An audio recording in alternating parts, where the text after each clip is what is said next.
ETF index mutual funds నేర్చుకుని stock మార్కెట్లో రాణించాలనుకుంటున్నారా? వెంటనే ఈ నెంబర్కి కాల్ చేయండి. నమస్తే, వెల్కమ్ టు సుమన్ టీవీ. నేను జానకి. మళ్ళీ కూడా వారం రోజుల నుంచి మనం చూస్తుంటే గోల్డ్ రేట్ మళ్ళీ ఫ్లక్చువేషన్ అయితే మళ్ళీ కంటిన్యూ అవుతుంది. ఇదే నేపథ్యంలో మళ్ళీ కూడా ఈరోజు గోల్డ్ రేట్స్ పెరిగినట్టుగా కూడా తెలుస్తుంది. ఇవే రేట్స్ కొనసాగుతాయా, మళ్ళీ ఏమన్నా తగ్గుముఖం పడుతుందా అని తెలుసుకోవడానికి మనతో పాటు మార్కెట్ అనలిస్ట్ ప్రశాంత్ గారు ఉన్నారు. వారిని అడిగి మరిన్ని వివరాలు తెలుసుకుందాం. నమస్తే సార్. నమస్తే. ఈ రోజు చూస్తున్నాం మళ్ళీ కూడా మనం 24 క్యారెట్స్ గోల్డ్ చూస్తే 1,58,000 వరకు ఉంది సార్. అలాగే 22 క్యారెట్ చూస్తే 1,45,000 చేంజ్ కనిపిస్తుంది. ఏంటి ఫ్లక్చువేషన్స్ తర్వాత మళ్ళీ ఈ రేట్స్ మనం ఏ విధంగా చూడాలి అని అంటారు? అలాగే గోల్డ్ రేట్స్ కూడా ఇంకా మనకి పెరిగే ఛాన్సెస్ కనిపిస్తున్నాయా? ప్రశాంత్ గారు ఏమంటారు అసలు? డెఫినెట్ గా అండి, చాలా సార్లు మనం చెప్పుకున్నాము గోల్డ్ యొక్క వాల్యూ గురించి. సో నేను మళ్ళీ పదే దాని గురించి చెప్పాను, కానీ ఒక ఇంపార్టెంట్ విషయం చెప్తాను. ఏంటంటే గోల్డ్ అండ్ సిల్వర్ రెండు కూడా లాస్ట్ 18 months లో దాని పర్చేజ్ విధానం, దాని ఇన్వెస్ట్మెంట్ విధానం అనేది కంప్లీట్ గా మారిపోయింది. సో 18 months బిఫోర్ ఎలా ఉండేదంటే ఈక్విటీ మార్కెట్ అనేది డామినేటింగ్ గా ఉంది. 2022-2024 equity market which is share market. So అందులోనే ప్రముఖంగా అంటే ప్రధానంగా ఇన్వెస్టర్లు అందరూ కూడా భారతదేశం కాదు అంతర్జాతీయంగా ఈక్విటీ మార్కెట్ లో ఎక్కువ ఇన్వెస్ట్మెంట్ చేస్తారు. సో నేను చెప్పేది retail investors, foreign institutional investors వీళ్ళు ఎందుకంటే ఎప్పుడు కూడా ఎక్కువ లాభం పొందాలి త్వరగతిన, అంటే వెరీ షార్ట్ టర్మ్ లో రావాలి అనేసి దీంట్లో ఇన్వెస్ట్ చేస్తారు. సో ఆ మార్కెట్ కాస్త ఈక్విటీని కాస్త గోల్డ్ సిల్వర్ లాస్ట్ 18 months లో బీట్ చేసింది. ఒక 2025 లో మనం చూసాము దాదాపుగా 75% రిటర్న్ గోల్డ్ ఇచ్చింది, 150% సిల్వర్ ఇచ్చింది. సో ఈక్విటీలోనే సాధ్యమవుతుంది ఇలా బంపర్ ఆఫర్స్, అదేమంటారు జాక్పాట్ రిటర్న్స్ అనేది. సో అంత పెద్ద రిటర్న్స్ అనేది రావడంతో ఒక్కసారిగా అందరి దృష్టి గోల్డ్ అండ్ సిల్వర్ వైపు పడింది. సో కాబట్టి వీటి యొక్క వాల్యూస్ ఎంత ఫాస్ట్ గా ఫ్లక్చుయేట్ అవుతున్నాయంటే, సో ఈక్విటీ మార్కెట్ లో ప్రధానంగా ప్రాఫిట్ బుకింగ్ జరిగినప్పుడు సిల్వర్ అయితే దాదాపు ₹1,00,000 వరకు ఒడిదొడుకులు ఎదుర్కొంది. అంటే 4,20,000-30,000 వరకు కిలో వెళ్ళిన సిల్వర్ ఒక కాస్త 2,60,000-50,000 వరకు కనిష్టంగా వచ్చి మళ్ళీ ఇప్పుడు ఈరోజు 280 3 lakhs లో ట్రేడ్ అవుతుంది. సో గోల్డ్ కూడా దాదాపుగా 170 వరకు వెళ్ళిన గోల్డ్ 145-50 వరకు వచ్చింది. బట్ ప్రధానంగా గోల్డ్ వరకు చూసుకుంటే గోల్డ్ కు ఒక డిమాండ్ ప్రైస్ ఉంటుంది. సో అప్రాక్సిమేట్ గా 140-150 కంటే అంత కిందికి వచ్చే పరిస్థితి లేదు. ఎందుకంటే ఆ ప్రైస్ వస్తే ఖచ్చితంగా మళ్ళీ ఇన్వెస్టర్స్ వచ్చి గోల్డ్ నే తీసుకుంటారు. ఎందుకంటే గోల్డ్ అనేది ఆల్టర్నేట్ కరెన్సీ, డాలర్ కి ప్రత్యామ్నాయ కరెన్సీ. అంతర్జాతీయంగా ఒడిదుడుకులు ఎన్ని ఉన్నా కూడా ఇన్ఫ్లేషన్ బీట్ చేస్తూ ప్రధానంగా ఒక సేఫ్టీగా అందరూ కూడా అన్ని దేశాలతో సహా ప్రభుత్వాలతో సహా ఇన్వెస్టర్లు ఇన్వెస్ట్ చేసే అంశం కాబట్టి గోల్డ్ ఎప్పుడు వాల్యూ తరగదని మనం ప్రతి వీడియోలో కూడా చెప్పాం. సో మీరు ఒక లాంగ్ టర్మ్ పర్స్పెక్టివ్ లో గోల్డ్ మీద ఇన్వెస్ట్ చేస్తే మీరు ఎప్పుడు డిసప్పాయింట్ కారు. అంటే మీకు లాస్ట్ ఇయర్ వచ్చినట్టు 75% వస్తుందా అని నేను చెప్పలేను, కానీ ప్రధానంగా చూసుకుంటే 140తో మొదలైందండి గోల్డ్ January 1, 2026. సో మార్కెట్ లో అంచనాలు చాలా మంది వేశారు, బట్ నేను స్పెక్యులేట్ చేయని నంబరు. బట్ మంచి రిటర్న్సే వస్తాయి. ఆ రోజుతో రేట్ చూసుకున్నా కూడా 1 month లోనే మనకు 158 or 160 అంటే which is very good return. ఒక 20,000 గోల్డ్ అంటే which is equal to 15% in 1 month. So ఒక 15% పర్ యానం మంచి రిటర్న్ అనుకుంటే మనం సేఫ్ ఇన్వెస్ట్మెంట్స్ లో, అంటే FDs కానీ మ్యూచువల్ ఫండ్స్ కానీ చిట్ ఫండ్స్ కానీ చూసుకుంటే 1 month లోనే అంత రిటర్న్ ఇచ్చింది, ఇంకా పెరిగే అవకాశం ఉంది. కాబట్టి గోల్డ్ ఎప్పుడు కూడా సురక్షితమైన పెట్టుబడి. మీరు అందరు కూడా ఎగ్జిక్యూట్ కాషన్. మీరు ఖచ్చితంగా వాటిని లాంగ్ టర్మ్ పర్స్పెక్టివ్ లో తీసుకోండి. మీ దగ్గర ఉన్న ఇంట్లో నగలన్నీ తాకట్టు పెట్టి క్రెడిట్ కార్డులు స్వైప్ చేసి అప్పులు తీసుకొచ్చి ఏదో ఒక 1 month లో 2 months లో జాక్పాట్ కొట్టాలి అని చాలా మంది, నేను విన్నాను కాబట్టి చెప్తున్నాను, నేను ఏదో ఊహించి చెప్పట్లేదు, చాలా మంది డిసప్పాయింట్ అయ్యారు. సో ఇప్పుడు అమ్మచ్చా, ఇంకా పెట్టుకోవచ్చా, ఇలాంటి ప్రశ్నలు చాలా మంది నాకు తెలిసి చాలా నాలెడ్జబుల్ పీపుల్, పెద్ద పొజిషన్స్ లో ఉన్న వాళ్ళు కూడా వీటిపై ఇన్వెస్ట్మెంట్ చేశారు. అది కూడా చాలా పెద్ద రూపంలో చేశారు. సో కాబట్టి వాటి గురించి మీరు ఎగ్జిక్యూట్ కాషన్. దయచేసి లాంగ్ టర్మ్ గా పెట్టండి. దీన్ని ఇన్వెస్ట్మెంట్ అసెట్ కంటే కూడా ఇన్సూరెన్స్ అసెట్ గా, మీకు ఒక సేఫ్టీ నెట్ గా దీన్ని వాడుకోండి. మీకుండే గ్రోత్ అసెట్స్ లో పాటు దీన్ని ఒక భాగంగా చేర్చండి. ఒక ₹10 ఇన్వెస్ట్మెంట్ చేసేటైతే గోల్డ్ లో బహుశా ఒక ₹15-20 వరకు పెంచుకోండి. కానీ మొత్తం మీ దగ్గర ఉన్న ₹100 తీసుకెళ్లి గోల్డ్ మీద పెట్టి తర్వాత రోజు వీడియోలు చూడడము, రోజు దాని ప్రైస్ చూసుకుంటడం అనేది కరెక్ట్ కాదు. సో అది నేను ప్రధానంగా చాలాసార్లు చెప్పాను, మళ్ళీ ఈ వీడియో ద్వారా కూడా అదే చెప్పదలుచుకున్నాను. గోల్డ్ ప్రైస్ ఎక్కడికి పోదండి. మీరు లాంగ్ టర్మ్ పర్స్పెక్టివ్ లో 2 years 3 years చూడండి, మీకు మంచి రిటర్న్స్ ఇస్తుంది గోల్డ్. అదే కానీ ఈ షార్ట్ టర్మ్ ఫ్లక్చుయేషన్స్ లో కొద్దిగా అటు ఇటు జంప్ అవుతుండొచ్చు, కానీ గోల్డ్ అయితే అది చాలా మంది చెప్పినట్టు 60,000 పడిపోతుంది, 80,000 పడిపోయేది, ఆ సీన్ గోల్డ్ కి అయితే ఉండదండి. దానికి చాలా పెద్ద జనాలు కూడా సార్ అంటే ప్రశాంత్ గారు ఇప్పుడు జనాలు కూడా అదే చూస్తున్నారు. ఏవో కొన్ని రీల్స్ చూసో లేకపోతే సోషల్ మీడియా అవేర్నెస్ కూడా ఈరోజు ఏ విధంగా ఉందో కూడా మనం చూస్తానో, అది ఎవరు చెప్పారు ఏంటి అనేది నమ్మకుండా కూడా జనాలు కూడా ఒక అయోమయంలో ఉన్నారు. 70,000కి వస్తుందేమో, 80,000కి వస్తుందేమో, అప్పుడు కొనుక్కుందాంలే, ఇప్పుడు రేట్ ఎవరు పట్టించుకుంటారని. బట్ ఈ ఫ్లక్చువేషన్స్ మనం చూస్తుంటే చాలా దారుణంగా కనిపిస్తున్నాయి మనకి. అంటే ఈ రోజు ఉన్న రేట్ రేపటికి ఉండట్లేదు, అదే మార్కెట్ క్లోజ్ అయ్యడానికి యాజ్ ఇట్ ఈస్ ఆ డేలో కూడా మనకి కనిపించని సిచ్యువేషన్ కనిపిస్తుంది. అలాంటి వాళ్ళకైతే మీరు చాలా క్లియర్ గా చెప్పాలి. ఎందుకంటే పెళ్లిళ్ళ సీజన్ కూడా ఆల్రెడీ స్టార్ట్ అయింది కాబట్టి వాళ్ళు ఏ విధంగా ఇప్పుడు పర్చేస్ చేసుకుంటే బెటర్ అని అంటారు. అంటే ఇప్పుడున్న సిచ్యువేషన్ లో రోజు కూడా మనం రేట్స్ అయితే చూస్తున్నాం సార్, ఎంతో కొంత అయితే పెరిగిపోతూనే ఉన్నాయి రేట్స్ అయితే. మళ్ళీ డౌన్ అవుతాయి అని వెయిట్ చేసే వాళ్ళకి ఏం చెప్తారు? అలాగే సిల్వర్ విషయానికి వస్తే కూడా మనం 4,25,000 వరకు ఒక రేట్ అయితే చూసాం. అప్పుడు కొనుక్కొని పెట్టుకున్న వాళ్ళు కూడా మళ్ళీ ఒక్కసారిగా డౌన్ ఫాల్ అయ్యే వరకు కూడా ఇది అమ్మాలా, ఉంచుకోవాలా, మళ్ళీ కొనాలా, లేకపోతే అమ్ముకోవాలా, లేకపోతే ఆ రేట్ వచ్చే వరకు మనం వెయిట్ చేయాలా అని కన్ఫ్యూజన్ లో అయితే ఇప్పుడు చాలా మంది ఉన్నారు. ప్రెసెంట్ కొనుక్కోవాలా అని ఒక సందిగ్ధంలో కూడా ఉన్నారు. వీళ్ళందరికీ కూడా ఆ డౌట్స్ అయితే ఒకసారి క్లారిఫై చేయండి సార్.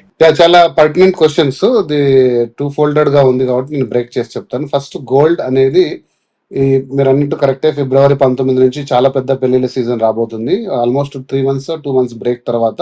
కాబట్టి ప్రధానంగా ఫంక్షన్స్, వెడ్డింగ్స్ అన్ని కూడా స్టార్ట్ అవ్వబోతుంది. Gold demand Indian retail market లో పెరుగుతుంది. ఓకే, సో గోల్డ్ డిమాండ్ అనేది ఎప్పుడు పడిపోదు, అది ఆల్వేస్ షైనింగ్ మెటల్. నేను చెప్పాను కాబట్టి కొంచెం స్టాక్ మార్కెట్ తరహాలో ఒడిదుడుకులు ఎదుర్కొంటున్న మాట వాస్తవం, కానీ ప్రధానంగా దాని వాల్యూ పడదు. కాబట్టి మీరు ఎప్పుడు కూడా గోల్డ్ అనేది నేను సజెస్ట్ చేసేది ఏంటంటే 2-3 విధాలుగా గోల్డ్ పర్చేస్ చేసుకోవచ్చు. ఫస్ట్ విధానం వచ్చేసి ఆర్నమెంట్. మీరు తరతరాలుగా మనం కొంటున్నది బంగారు ఆభరణంగా మీరు గోల్డ్ తీసుకోవచ్చు. ఇందులో వచ్చిన ప్రాబ్లమ్స్ ఏంటంటే దాదాపుగా హెవీ మేకింగ్ ఛార్జెస్ చేస్తున్నారు. సో మీరు ప్యూరిటీ కూడా చెక్ చేసుకోవాలి, హాల్ మార్క్ ఉండేట్టు. సో గోల్డ్ మంచిదా కాదని. ఎక్కువ శాతం దీంట్లో తరుగు లేకుండా, ఎక్కువ శాతం మ్యానుఫ్యాక్చరింగ్ ఛార్జెస్ లేకుండా మీరు తక్కువ మొత్తం దాంట్లో స్టోన్స్ వాల్యూ అవన్నీ వాల్యూ కూడా తీసుకొని. ఇక రెండో విధానం ఏంటి అంటే ఫిజికల్ గా గోల్డ్ బార్స్ కొంటున్నారు చాలా మంది, 10 grams, 50 grams, 100 gram bars. So అది ఎప్పుడు కూడా సురక్షితమే, కాకపోతే దాన్ని మీరు సెక్యూర్డ్ గా పెట్టుకోవాలి. అవి లెండింగ్ కి పనికిరావు. మీరు బార్స్ ఎక్కడ కూడా ప్లెడ్జ్ చేయలేరు. ఆర్నమెంట్స్ ఉంటే మీరు ప్లెడ్జ్ చేసుకోవచ్చు ఎక్కడైనా. ఆర్బీఐ గైడ్ లైన్స్ ప్రకారంగా మీరు బంగారు బిస్కెట్లను ఎక్కడ తాకట్టు పెట్టి డబ్బులు తెచ్చుకోలేరు. బట్ అది మీకు ఇన్వెస్ట్మెంట్ కరెక్ట్ అనుకుంటే మీరు సేఫ్ గా పెట్టుకోగలను మీ లాకర్స్ లో అనుకుంటే ఒకటి లేదా బ్యాంక్ లాకర్ లో పెట్టుకోవచ్చు. ఇక మూడో విధానం అండి, దీంట్లో డిజిటల్ గోల్డ్ గురించి నేను సపరేట్ వీడియో చేస్తాను. అది చాలా పెద్ద వార్నింగ్. ఈ మధ్య సెబీ కూడా దానికి ఒక పెద్ద వార్నింగ్ ఇచ్చింది.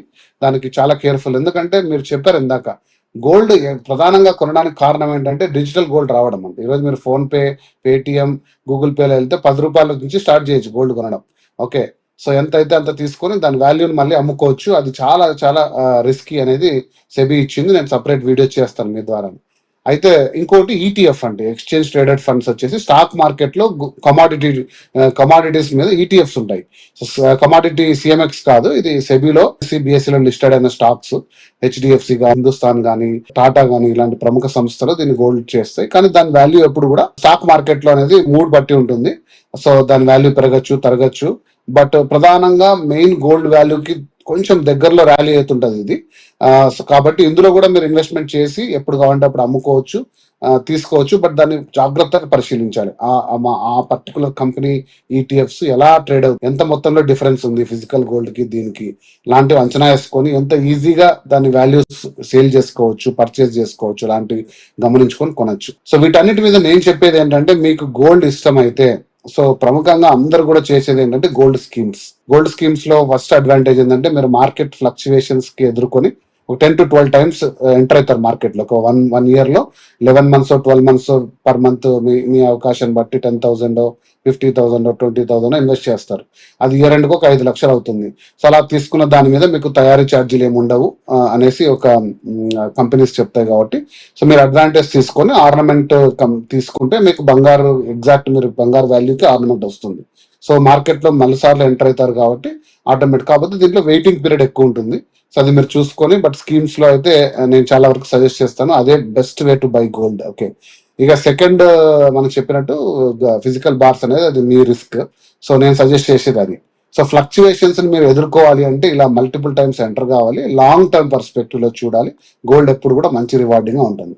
ఇక సెకండ్ పాయింట్ మీరు అడిగినట్టు సిల్వర్ అనేది చాలా షార్ట్ మార్కెట్ అనేది. సో అందులో ఎంటర్ అయిన ఈక్విటీ మార్కెట్ లో వాళ్ళు ఎప్పుడైనా సరే 4 లక్షలు 350 టార్గెట్ వచ్చినప్పుడు ప్రాఫిట్ బుక్ చేస్తారు. హెవీగా దాన్ని సెల్ చేసి ఆర్టిఫిషియల్ గా దాని డిమాండ్ పడిపోతుంది. ఒరిజినల్ సిల్వర్ వాల్యూ అనేది పడిపోదండి. మనం చాలాసార్లు డిస్కస్ చేసాము. ఇండస్ట్రీస్ అనేది పెరుగుతూ పోతున్నాయి. ఈవీ మార్కెట్ కానీ, సోలార్ ప్యానెల్స్ కానీ, వాటన్నిటిలోకి సిల్వర్ కావాలి. అంత ప్రొడక్షన్ లేదు ప్రపంచవ్యాప్తంగా. అమెరికా కూడా క్రిటికల్ మినరల్ గా చెప్పింది. ఆస్ట్రేలియాలో ప్రధానమైన మైన్స్, సిల్వర్ మైన్స్, వాళ్ళు కూడా ఇంత సప్లై చేయలేకున్నామని చైనా కూడా ఆంక్షలు పెట్టింది. యూరోపియన్ మార్కెట్ ఆంక్షలు పెట్టింది. సో సిల్వర్ కి డిమాండ్ అనేది తరగలేదు. కాకపోతే ఈక్విటీస్ ఎంటర్ కావడం వల్ల గత 2 నెలలుగా చాలా హెవీ ఫ్లక్చుయేషన్స్ చూస్తున్నాం. బట్ మీరు ఇన్వెస్టర్ అయితే కొద్ది మొత్తం సిల్వర్ తీసుకొని మీరు దాచుకొని ఖచ్చితంగా లాంగ్ టర్మ్ మీరు హోల్డ్ చేసుకుంటే సిల్వర్ మీకు ఖచ్చితంగా మంచి రిటర్న్ ఇస్తుంది. దాని డిసప్పాయింట్మెంట్ ఏం లేదు. సో లాంగ్ టర్మ్ పర్స్పెక్టివ్ లో పెట్టండి. సో మీరు సురక్షితమైన పెట్టుబడులు పెట్టండి అని నేను చెప్తున్నాను. సార్, అలానే ఈక్విటీ మ్యూచువల్ ఫండ్స్ పరిస్థితి ఏంటి సార్? భారీగా కూడా మనకి గోల్డ్ ఈటీఎఫ్స్ లోకి కూడా పెట్టుబడులు వస్తున్నాయి అనేది అయితే ఒక మాట వినిపిస్తుంది. మీరు దీని గురించి ఏం చెప్తారు? సో మంచి ప్రశ్న వేశారు. ఈక్విటీ మార్కెట్ గురించి మనం చెప్పాల్సిన పని లేదు. ప్రపంచవ్యాప్తంగా ఏ బిజినెస్ ఛానల్ పెట్టుకున్నా, ఏ పేపర్ తీసుకున్నా వాటి గురించి కంప్లీట్ అనాలిసిస్ ఉంటుంది. సో నేను దాని వైపు వెళ్ళాను. కాకపోతే ఒక పాయింట్ చెప్తానండి. 2020 to 2024 వరకు ప్రధానంగా ఇన్వెస్టర్లు అందరూ కూడా భారతదేశం కాదు, ప్రపంచవ్యాప్తంగా కూడా స్టాక్ మార్కెట్ లోనే చేశారు. ప్రధానమైన తమ ఇన్వెస్ట్మెంట్స్ అందరూ కూడా అది ఇదర్ డైరెక్ట్ స్టాక్స్ పర్చేజ్ చేయడం కానీ, లేదా మ్యూచువల్ ఫండ్స్ ద్వారా. మ్యూచువల్ ఫండ్స్ అంటే కామన్ అసెట్స్ అండి. ఒక కంపెనీ వచ్చేసి మీ తరపున షేర్లు కొని వాటిని దాచిపెట్టి దాని వాల్యూ మీకు కొద్ది మొత్తం బ్రోకరేజ్ తీసుకొని ఇస్తుంది. సో మ్యూచువల్ ఫండ్స్ అర్థం కాని వాళ్ళకు చాలా ఈజీ సబ్జెక్ట్ అది. షేర్ మార్కెట్ అర్థం కాని వాళ్ళకు. బట్ దీంట్లో రిటర్న్స్ కొంచెం తక్కువ ఉంటాయి స్టాక్ మార్కెట్ తో పోలిస్తే, బట్ కొంచెం సెక్యూర్డ్ గా ఉంటుంది. బట్ 2020 to 2024 లో ఈ మార్కెట్ అనేది చాలా ఫ్లై అయింది. బట్ 25-26 అమెరికాలో ఉన్న రిసెషన్ కారణంగా ప్రపంచ స్థాయి ఆర్థిక మరియు తర్వాత యుద్ధ వాతావరణ దృష్ట్యా ఈ ఈక్విటీ మార్కెట్ మీద కాన్ఫిడెన్స్ తరుగుతూ వచ్చింది. సో అందులో అంత పెద్దగా రిటర్న్స్ రావట్లేదు. పెద్ద షాకింగ్ గా స్టాక్ ట్రేడ్ అవ్వడం కూడా జరిగింది. సో ఇందులో ఉన్న చాలా మంది రిటైల్ కానీ, ఇన్స్టిట్యూషనల్ ఇన్వెస్టర్స్ కూడా ప్రధానంగా కమాడిటీ ట్రేడింగ్ వైపు వచ్చారు. ఎందుకంటే 2025లో చూశారు పెద్ద జంప్ వచ్చింది గోల్డ్ కి, సిల్వర్ కి. అంత పెద్ద రిటర్న్ ఇస్తున్న మార్కెట్ లో మరి ఇన్స్టిట్యూషనల్ ఇన్వెస్టర్స్ ఉండకుండా ఎందుకుంటారు? సో వాళ్ళందరూ కూడా నా అంచనా ఏంటి అంటే కొన్ని అనాలిసిస్ లో చదివి అర్థం చేసుకునే విధంగా ఒక 10 to 15% పీపుల్ కంప్లీట్ గా షిఫ్ట్ అయ్యారు స్టాక్ మార్కెట్ నుంచి కమాడిటీ వైపు.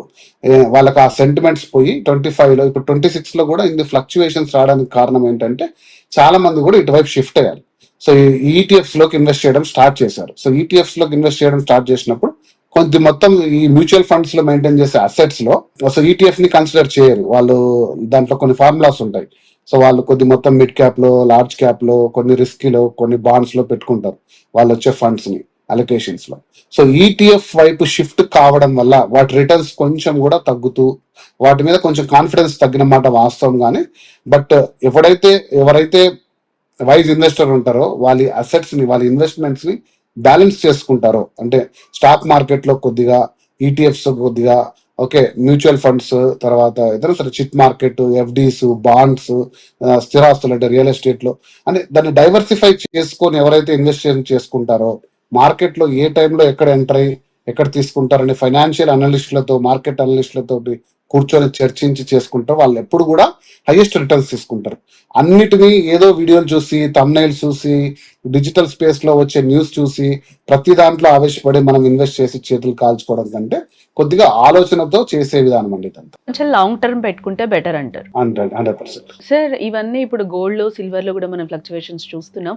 ఇదే నేపథ్యంలో స్టాక్ మార్కెట్స్ సిచ్యువేషన్ ఏ విధంగా ఉంది అంటారు?